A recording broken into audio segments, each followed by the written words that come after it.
जय Hind and hello guys, स्वागत है आपका आपके अपने YouTube चैनल ज्ञानदेह होस्ट में। और इस वीडियो में मैं आपको बताने वाला हूं supreme Court of India junior court assistant भर्ती 2025 ऑनलाइन फॉर्म के लास्ट डेट अपडेट के बारे में, और साथ ही फॉर्म कैसे फिल करना है इसके बारे में इस वीडियो के अंदर पूरी जानकारी दी जाएगी, जिससे कि आप लास्ट डेट के चलते जो भी इशू आ रहे हैं, जो भी प्रॉब्लम आ रही है, वो सभी के सोल्यूशन के साथ में इस फॉर्म को भर पाए। गाइज, इसके फॉर्म भरने की लास्ट डेट आपकी आज 8 मार्च 2025 रात 11:55 तक है। इसके बाद में आप लोग फॉर्म नहीं भर पाएंगे। और अगर कोई ऐसा अपडेट आता है कि आपकी लास्ट डेट आगे बढ़ती है तो अच्छी बात है, पर अभी तक ऐसा कोई भी अपडेट नहीं आया है आज के डेट तक। तो जितना जल्दी हो सके आपको फॉर्म को भर लेना है इस वीडियो को देखते हुए। और जो भी आपके सवाल डाउट है, अगर वो क्लियर नहीं हो पाते वीडियो को देखने के बाद भी, तो आप कमेंट के माध्यम से पूछ लीजिएगा। मैं कोशिश करूंगा कि जितना जल्दी हो सके आपको उसका आंसर कर सकूं। अब अगर आपने अभी तक वीडियो को लाइक शेयर नहीं किया तो कर दीजिए, क्योंकि आपके लाइक करने से काफ़ी सारा मोटिवेशन मिलता है। और चैनल को जरूर सब्सक्राइब कर लीजिएगा, क्योंकि इसके बारे में आपको आगे भी अपडेट दिए जाएंगे। फिर जो लिंक मैंने वीडियो के डिस्क्रिप्शन में दिया है आप ओपन करेंगे, जहां पर आपको जानने को मिलेगा कि 241 वैकेंसी इसके अंदर निकाली गई है। फॉर्म जैसे कि मैंने कहा कि आप 8 मार्च 2025 रात 11:55 तक फिल कर पाएंगे। अप्लाई करने के लिए क्या क्वालिफिकेशन चाहिए, एज लिमिट क्या है, फीस क्या पे करनी है, सिलेक्शन प्रोसेस क्या रहेगा, ये सब इन्फॉर्मेशन आपको यहाँ पर दी गई है। सभी जानकारी चेक करते हुए आप इंपोर्टेंट लिंक के सेक्शन में आएंगे और अप्लाई ऑनलाइन लिंक ओपन करेंगे। इसके बाद गाइज आपके सामने कुछ ऐसा इंटरफेस आएगा जैसे कि आप वीडियो में देख सकते हैं। और यहाँ पर आ जाने के बाद में आप सभी जो इंपोर्टेंट डेट्स है एक बार फिर से चेक कर लीजिएगा और बाकी की इन्फॉर्मेशन भी देख लीजिएगा। एडवर्टाइजमेंट रीड करना चाहे तो वो भी कर लीजिएगा। और फिर जब आपको लगे कि आप इसमें फुल्ली एलिजिबल है और अभी आपके पास टाइम है फॉर्म भरने का, तो आप यहाँ पर रजिस्टर के ऊपर क्लिक करेंगे। नाउ गाइज, यहाँ पर आपको इसमें अपनी इन्फॉर्मेशन फिल करनी है। तो आप सबसे पहले पोस्ट नेम सेलेक्ट कर लीजिए, जो कि है जूनियर कोर्ट असिस्टेंट। उसके बाद में आपको यहाँ पर आपको पूरा नाम 10th के सर्टिफिकेट के अकॉर्डिंग भरना है, यानी कि 10वीं का जो सर्टिफिकेट है उसके अंदर जो आपका नाम लिखा है वही नाम आप यहाँ पर लिखिएगा। फिर आपको आपका मोबाइल नंबर यहाँ पर डालना है। मोबाइल नंबर को दोबारा डाल करके वेरीफाई करना है। अल्टरनेट मोबाइल नंबर के अंदर अगर आप सेकंड नंबर यूज करते तो आप उस नंबर को डाल दीजिए, नहीं करते हैं तो आप यहां पर खाली छोड़ दीजिए। उसके बाद में आप ईमेल एड्रेस डालेंगे, ईमेल एड्रेस को दोबारा डाल करके वेरीफाई करेंगे। इसके बाद जनरेट ओटीपी पर जैसे ही क्लिक करेंगे तो नंबर और ईमेल दोनों के ऊपर एक ओटीपी जाएगा।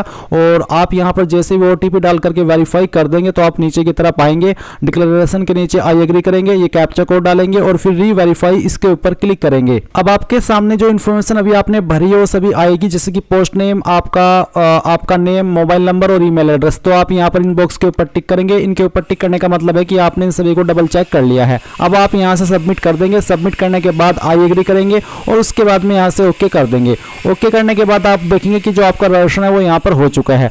अभी आप यहां पर गो टू एप्लीकेशन इसके ऊपर क्लिक करेंगे। इसके ऊपर क्लिक करने के बाद आपके सामने इस तरह से प्रोसेसिंग होगी, जहां पर आपको ब्राउजर रिकमेंड किए जाते हैं कि इनके अंदर आप बेहतर तरीके से फॉर्म को भर सकते हैं। अभी आप यहां पर आएंगे और जो आपकी अन्य इन्फॉर्मेशन है वो भरेंगे। जैसे कि पहले तो आपको यहाँ पर आपका जेंडर सेलेक्ट कर लेना है, मेल फीमेल या फिर third gender. Date of birth आपका क्या है वो आप यहाँ पर कैलेंडर के ऊपर क्लिक करके सिलेक्ट कर लीजिएगा। इसके बाद नेशनलिटी में आप सिटीजन ऑफ इंडिया सिलेक्ट कर लेंगे। और फिर आती है रिजर्वेशन कैटेगरी, यानी कि आपकी कास्ट कैटेगरी कौन सी है, जनरल, ओबीसी, एससी, एसटी, जो भी है वही आप सिलेक्ट कर लीजिएगा।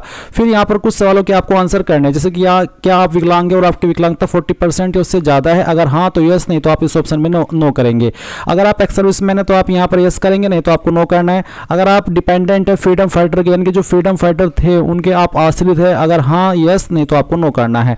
Departmental detail, are you a departmental candidate working with Supreme Court of India, यानी कि जो already Supreme Court of India के अंदर काम कर रहे हैं उन्हीं को डिपार्टमेंटल कैंडिडेट यहाँ पर कहा जा रहा है। तो अगर आप ऐसे कैंडिडेट है तो यस करिए, नहीं तो आपको नो करना है। नो करने पर पूछे कि are you currently working in a government या फिर पीएसयू या फिर नेशनलाइज्ड बैंक, यानी कि क्या आप करंटली किसी स्टेट गवर्नमेंट या सेंट्रल गवर्नमेंट या फिर पीएसयू या फिर नेशनलाइज्ड बैंक के अंदर काम कर रहे हैं, तो आप इस ऑप्शन में यस करेंगे, नहीं तो यहाँ पर भी आपको नो करना है। अब आपकी पर्सनल डिटेल यहाँ पर दी गई है। आपको आपका जो फादर नेम है वो यहाँ पर एंटर करना है, फिर आपका जो मदर नेम है वो यहाँ पर डाल देना है। इसके बाद आप यहाँ पर मैरिटल स्टेटस बताएंगे, आपका मैरिड या अनमैरिड। फिर आपका जो भी रिलीजन है वो आपको यहाँ पर सिलेक्ट कर लेना है। उसके बाद में गवर्नमेंट आईडी डिटेल, तो आप इनमें से कोई एक आईडी सिलेक्ट कर लेंगे। इनमें से कोई एक आईडी आपके पास होनी ही चाहिए। जो भी आईडी आपने सिलेक्ट की है फिर उसी का नंबर आप गवर्नमेंट आईडी नंबर के अंदर डाल देंगे।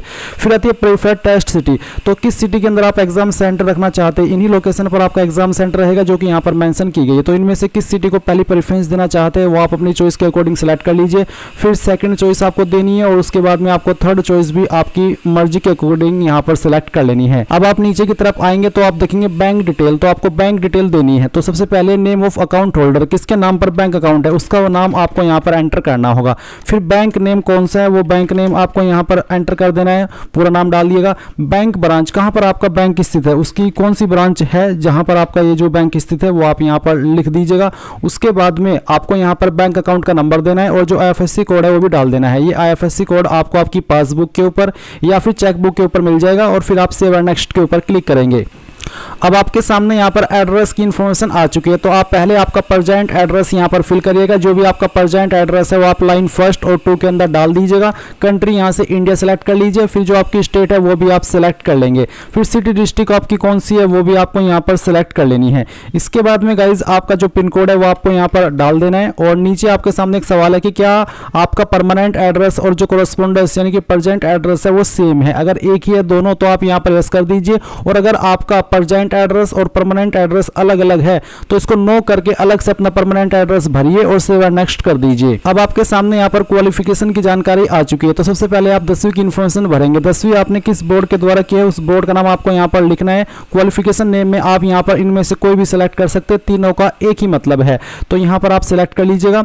उसके बाद में गाइज आप यहाँ पर देखेंगे ईयर ऑफ पासिंग, तो किस साल के अंदर आपने पास की थी वो साल सेलेक्ट कर लेंगे। इंस्टीट्यूट नेम, कहाँ से आपने पास किया उसका पूरा नाम आपको यहाँ पर एंटर करना होगा, जिस भी स्कूल कॉलेज से आपने आपकी जो 10वीं है वो पास की है। उसके बाद में आप देखेंगे कि किसके अंदर आपके नंबर थे, परसेंटेज, CGPA या फिर ग्रेड ऑफ मार्क्स, तो जिसके अंदर भी थे वही आप सिलेक्ट कर लीजिए। मेरे परसेंटेज थे तो मैंने परसेंटेज सिलेक्ट किया।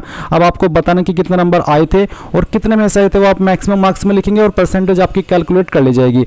अब आती है एसेंशियल क्वालिफिकेशन, वो क्वालिफिकेशन जिस क्वालिफिकेशन से आप इस पोस्ट पर अप्लाई करने के लिए एलिजिबल हो रहे हैं, तो यहाँ पर ग्रेजुएशन डिग्री सेलेक्ट कर लीजिए। इंस्टीट्यूट नेम, कहाँ से आपने की है उसका पूरा नाम आपको यहाँ पर डालना है, जिस भी इंस्टीट्यूट से आपने क्वालिफिकेशन की है। मोड ऑफ एजुकेशन क्या था, फुल टाइम, पार्ट टाइम या कॉरेस्पोंडेंस, फुल टाइम यानी कि रेगुलर, तो आप वो सिलेक्ट कर लीजिए। सब्जेक्ट्स आपके पास क्या क्या थे, तो यहाँ पर जो भी आपके पास सब्जेक्ट थे आपकी क्वालिफिकेशन के अंदर वो सब्जेक्ट के नाम आपको यहाँ पर एंटर कर देने हैं। अगर आपके ऊपर डिसिप्लिन एप्लीकेबल हो रहा है तो आप यहाँ पर डिसिप्लिन भी लिख सकते हैं। उसके बाद में month and year of joining, किस महीने और किस साल के अंदर आपने जो क्वालिफिकेशन है वो पास की थी या फिर ज्वाइन की थी, माफ़ी चाहता हूँ, वो आपको यहाँ पर सिलेक्ट कर लेना है इस तरह से। फिर कब आपने इसको कंप्लीट कर लिया था वो भी आप यहाँ पर सेलेक्ट कर लेंगे, ऐसे जैसे कि मैंने आपको सेलेक्ट करके दिखाया है। फिर किसके अंदर आपके नंबर थे, बेसिकली इसमें परसेंटेज का ही ऑप्शन है तो आप परसेंटेज सेलेक्ट करेंगे। अगर आपके CGPA के अंदर नंबर थे तो आपको उनको परसेंटेज के अंदर कन्वर्ट करके यहाँ पर फिल करना होगा, क्योंकि इसमें CGPA का ऑप्शन नहीं दिया। फिर आप नीचे की तरफ आएंगे, यहाँ पर आपसे पूछा कि do you have minimum speed of 35 word पर minute in English on computer, क्या इंग्लिश की टाइपिंग आती है आपको जिसमें आपकी स्पीड 35 वर्ड पर मिनट है, तो आप यहाँ पर यस करेंगे। कि आपको कंप्यूटर ऑपरेशन इनके कंप्यूटर की नॉलेज है आता है तो आप इसमें यस कर दीजिए और अब आप सेव एंड नेक्स्ट के ऊपर क्लिक कीजिए और यहाँ से ओके कर दीजिए। अब आपको डॉक्यूमेंट अपलोड करने हैं, तो पहले तो आप फोटो अपलोड करेंगे। फोटो यहाँ पर कैसा हो जान लीजिए, आपका पासपोर्ट साइज कलर फोटोग्राफ होना चाहिए। फोटो का साइज 100 से 200 KB के बीच में, JPEG या फिर JPG फॉर्मेट चल जाएगा और डायमेंशन भी आपको बताया है। तो आप ब्राउज टू अपलोड के ऊपर क्लिक कीजिए। मैं फॉर्म डेमो के लिए भरा हूँ तो मैं यहाँ पर एक रैंडम फाइल सेलेक्ट कर लेता हूँ, तो चलिए मैं इस फाइल को सिलेक्ट करता हूँ, ओपन करता हूँ। इस तरह से आपका फोटो आएगा।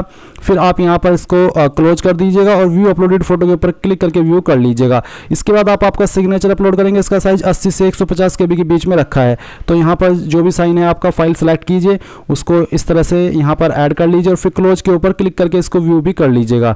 फिर आपको यहाँ पर 10वीं का सर्टिफिकेट या मार्कशीट अपलोड करना है, तो जहाँ पर भी आपकी फाइल है वो आप सिलेक्ट कीजिए। इसको आप PDF फॉर्मेट, JPG इनमें से किसी भी माध्यम में अपलोड कर सकते हैं। तो यहाँ पर फाइल आएगी, क्लोज कीजिए और व्यू के ऊपर क्लिक करके इसको व्यू कर लीजिए। अब आपका जो ग्रेजुएशन डिग्री सर्टिफिकेट है वो भी आपको अपलोड करना है, तो आप यहाँ पर इसको सिलेक्ट कर लीजिए। अगर आपके एक से ज़्यादा सर्टिफिकेट है तो गाइज आप उसको PDF के रूप में अपलोड कर दीजिएगा मर्ज करके। कैसे, मैं आपको एक बार बताता हूँ। आप गूगल के अंदर आइए और सर्च कीजिए इमेज टू PDF, और जो पहली वेबसाइट आएगी वही आपको ओपन करनी है। ये ओपन करने के बाद में आप यहाँ पर जो भी आपके ग्रेजुएशन के सर्टिफिकेट है, मार्कशीट है, वो सभी इमेज सेलेक्ट कर लीजिए। एक बार में आप कितने भी इमेज सेलेक्ट कर सकते हैं और फिर इसको आप ओपन करेंगे तो वो सभी इमेज इस तरह से आएगा और कन्वर्ट टू PDF के ऊपर क्लिक करके आप इस सिंगल PDF के अंदर इसको अपलोड कर सकते हैं। और फिर यहाँ पर आता है कैटेगरी सर्टिफिकेट, तो जो आपका कास्ट कैटेगरी सर्टिफिकेट है वो आपको अपलोड करना है। ये भी आपका होना चाहिए क्योंकि ये देना कंपलसरी है, और इसको आप इस तरह से ओपन कर लेंगे। मैं फिर से बता दे रहा हूँ कि मैं फॉर्म डेमो के लिए भर रहा हूँ, तो मैं यहाँ पर डेमो के लिए रैंडम फाइल अपलोड कर रहा हूँ। अब आप नीचे जाएंगे ऑनलाइन पेमेंट मोड में, ऑनलाइन चूज पेमेंट मोड में आप ऑनलाइन सेलेक्ट कर लेंगे और डिक्लेरेशन पर आप यहाँ पर टिक करेंगे। इसके बाद आप ये कैप्चा कोड डालेंगे और प्रीव्यू के ऊपर क्लिक करके जो भी जानकारी आपने अभी तक भरी है उन सभी को चेक करेंगे और जब आप पूरी तरीके से श्योर हो तभी आप सबमिट के ऊपर क्लिक कीजिएगा। इसके बाद आपके सामने यहाँ पर इंस्ट्रक्शंस आएंगे और आप इसको आई एग्री करिए। आई एग्री करने के बाद में आप यहाँ पर देखेंगे कि आपको पेमेंट के पेज पर ट्रांसफर कर दिया है। आप आपकी एप्लीकेशन फीस इनमें से किसी भी माध्यम का इस्तेमाल करके जमा कर सकते हैं। जैसे ही फीस जमा हो जाएगी तो आपका फॉर्म फाइनल सबमिट माना जाएगा और उसके बाद आप अपने फॉर्म का फाइनल प्रिंट आउट ले पाएंगे। इस तरह से आप supreme court junior court assistant भर्ती 2025 का फॉर्म भरेंगे। आई होप ये जानकारी आपको पसंद आई होगी। So thanks for watching. जय हिंद।